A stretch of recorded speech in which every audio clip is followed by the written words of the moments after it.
Misty Valley Cooperative presents Dim and Flaring Lamps. The paths of the world twist and turn. They divide and converge, taking you to unexpected places. A letter may take less than an hour to write. It is sent on its way, carrying, under the guise of news or trivial information, a deeper message of love and reassurance. Miles are crossed. Oceans and continents are bridged. The letter is received, read, shared, and put safely away. Day by day, year by year, time marches on. People pass from one world into another. But in the back of a desk drawer, or among the relics in an attic trunk, the written words remain.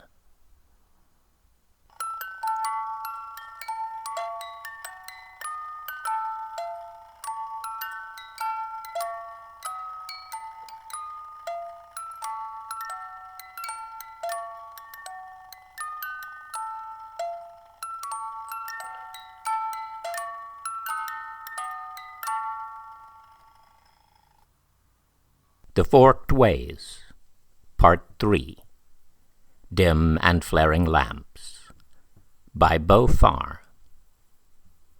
3. The Way to Fismette. In France, May 21st, 1918.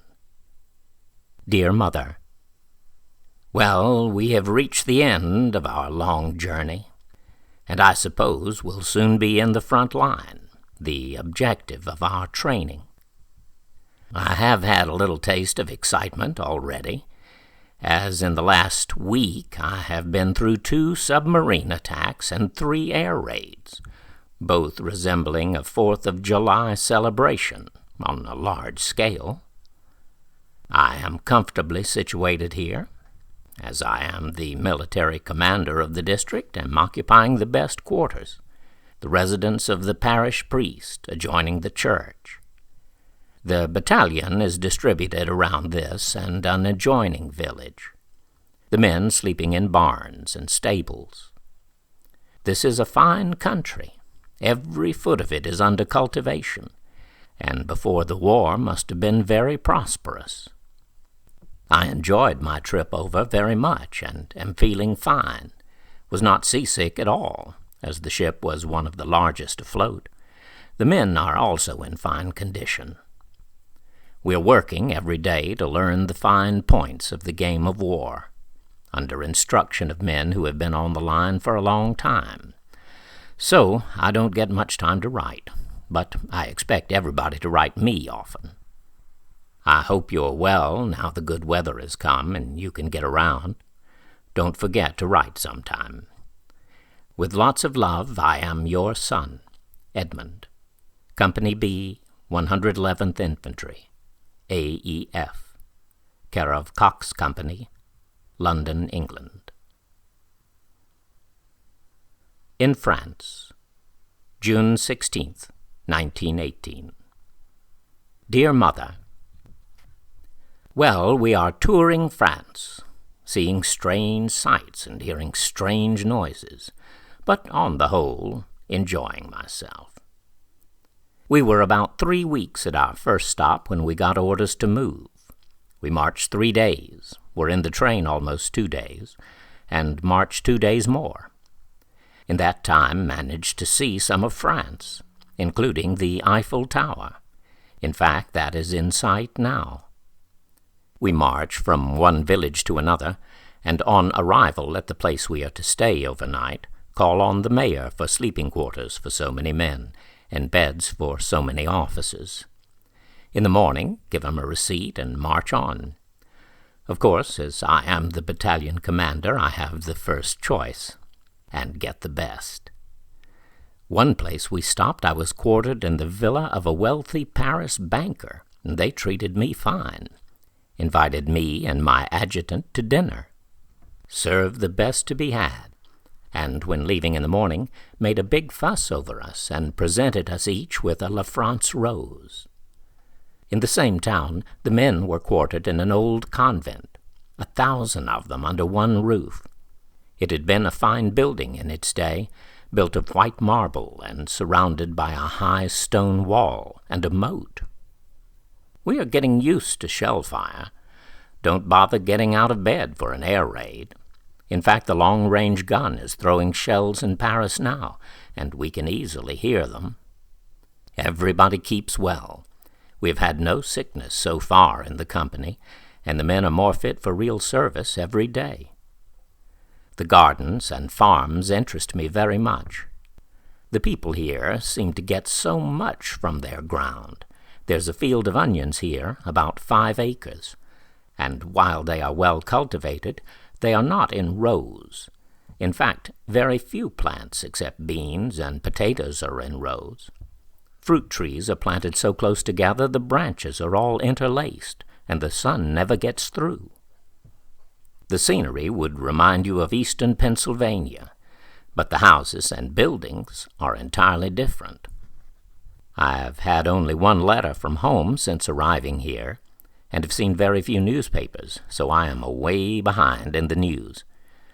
We don't know as much about things here as the folks at home do, so write sometime. With lots of love from your son, Edmund. E. W. Lynch, Captain, Infantry, U.S. In France, July 10th, 1918.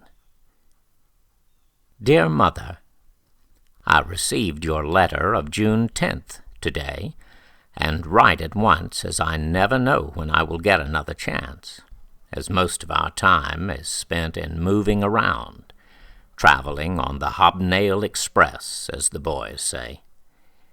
We have marched, rode on train and motor truck for about 2 days out of each week we have been here, and have certainly seen France.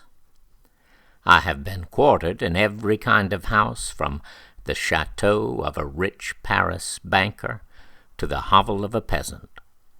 I believe I could write a book, as I have seen the real inside of French life.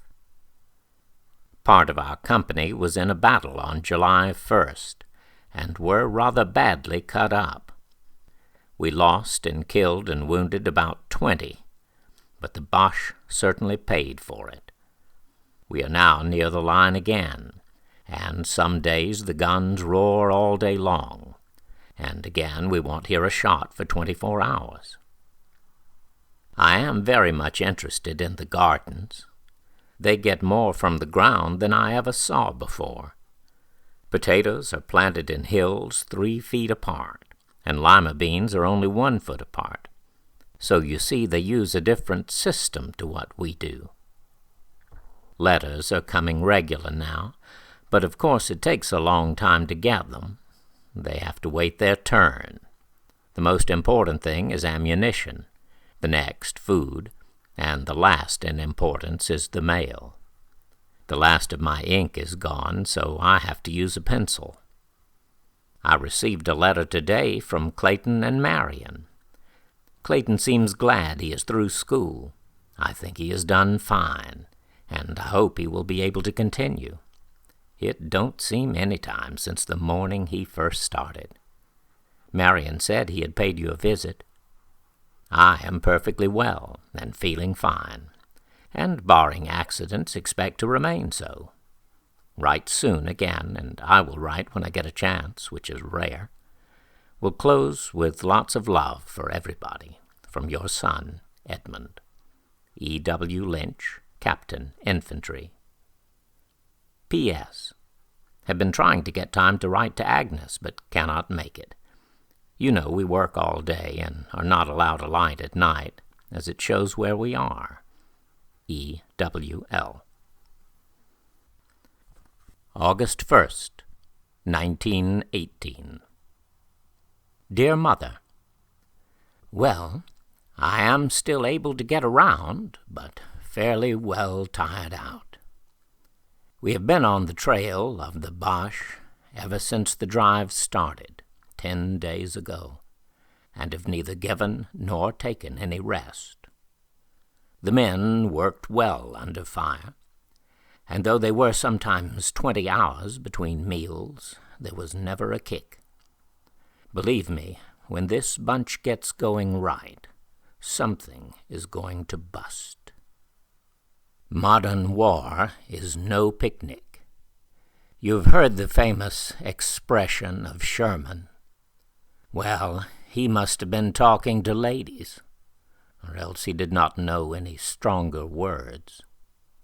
I have heard over 200 guns firing from 3-inch to 9-inch diameter high explosive shells, accompanied by several dozen machine guns, and it was some racket.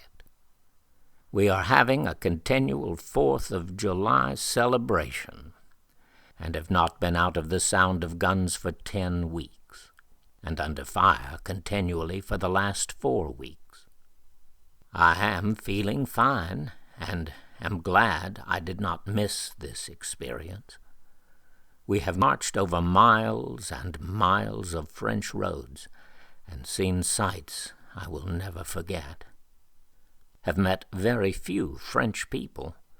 For one reason, there are none here, and I will have lots to tell when I get back home. I told Alice I would be able to out-talk her. Have not had a letter for 2 weeks. There is one probably near here, but we are on the go so much we are hard to find, and food is brought in before letters. The food item is our biggest problem, and it is wonderful how they can furnish the variety and quantity under the conditions. Trusting you are all well and enjoying all the good things of life, I am, with love, your son, Edmund. Chester Times, Chester, Pennsylvania.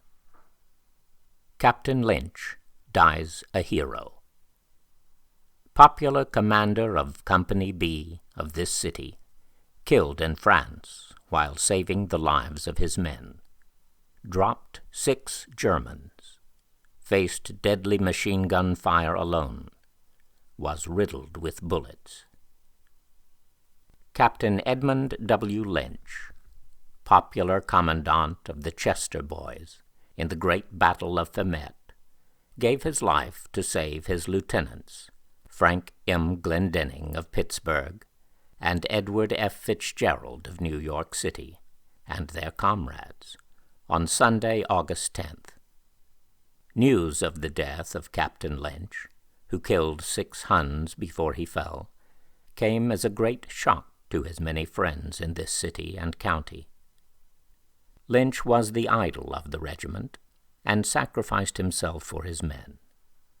Coming out of his dugout to observe that others, who were then making an attack, were in danger of being cut off and wiped out by a group of Germans with a machine gun who had got in their rear and were unseen by them. And before the Germans could set up the machine gun and start firing, Lynch, single-handed, was upon them, blazing away with his automatic, killing 6 of the enemy before he was in turn shot down. In the meantime, Glendenning and Fitzgerald, hearing the racket at the rear, withdrew to a firmer position in the shelter of a stone wall, without the loss of a single man. The detachment for which Captain Lynch gave his life contained many Chester boys, who were considerably shaken over the death of their leader, but continued after the Boche with increased determination and vengeance. Captain Lynch, who was 31 years old, resided in Sharon Hill. He directed Company B of the old 6th Regiment for several years, working himself up from a private. He was chosen captain on the eve of going to the Mexican border, and always held the respect and goodwill of his men. Before leaving for Camp Hancock G, Captain Lynch conducted a special campaign for volunteers, and personally obtained an enlistment of 50 men. He was the most popular commander of Company B since its inception. Native of Philadelphia. Captain Lynch is a native of Philadelphia, having been born in that city in 1873. It is interesting to note, too, that he was a lineal descendant of Edward Drinker, who was the first baby born in the city of brotherly love, and to whose memory a fine tablet was erected long ago at 2nd and Dock Streets. That Captain Lynch had a predilection for military life and affairs is attested by the long service he has done in the Army uniform. It was in 1892 that the dead hero first crept into the khaki clothes, this being when he joined the 1st Regiment of Philadelphia, shortly after his graduation from the public schools of that city. With this organization he stayed until 1900, but although he had other financial interests, the lure of the Army caught him again, his entrance into the old regiment occurring in 1905. Captain Lynch rose from a private to lieutenant, though his lieutenancy came with the military body of Chester, known familiarly as the Old Sixth, but now Company 111. It was in June 1915 that Captain Lynch joined hands and linked himself with the Chester boys. The record of the dead soldier is one worthy of emulation.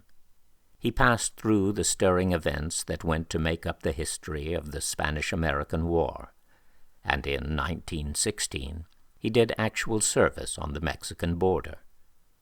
When the old 6th Regiment of Chester mobilized on July 15, 1917, Captain Lynch was among the stalwarts who could be counted upon, and with the rest of the boys he left on September 10 of the same year for Camp Hancock. Later he was stationed at Camp Union, New York, and this is a memorable name to his widow, for it was here, at this little spot, that she kissed him good-bye and saw him for the last time. This was May 4, 1918. For the last 10 years, Captain Lynch was superintendent of the Cartwright Roofing Company of Philadelphia. Although a Philadelphian by birth, he resided at Sharon Hill for 12 years. He was a member of the Thomas L. Rosser Camp, No. 38, a past commander of the Spanish War veterans, a member of the Veterans Corps of the 1st Regiment of Philadelphia, and also of the Keystone Artisans' Assembly. Captain Lynch was a member of the Trinity Episcopal Church of Sharon Hill. He leaves a widow and 4 children, E. Clayton, Walter A., Raymond, and Miriam. Editorial note: these letters are held in the collections of the Harry Ransom Humanities Research Center, the University of Texas at Austin.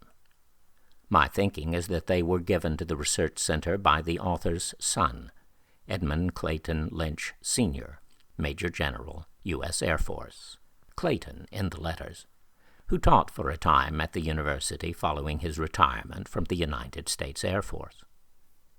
In August of 1968, on the 50th anniversary of his father's death, Clayton, whom we called Grandfather General, assembled copies of the letters along with the accompanying article from the Chester Times. He sent these to my stepfather, Edmund C. Lynch, Jr., and probably to other members of the family. My sister Pam and I found them among Ed's papers after his death on June 1st, 2021. My first thought was to use these letters as the basis of a story, but upon reflection I determined that they best stood on their own.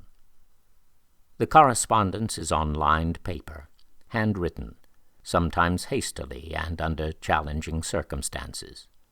I've preserved the sentence structure of the originals. Beaufort.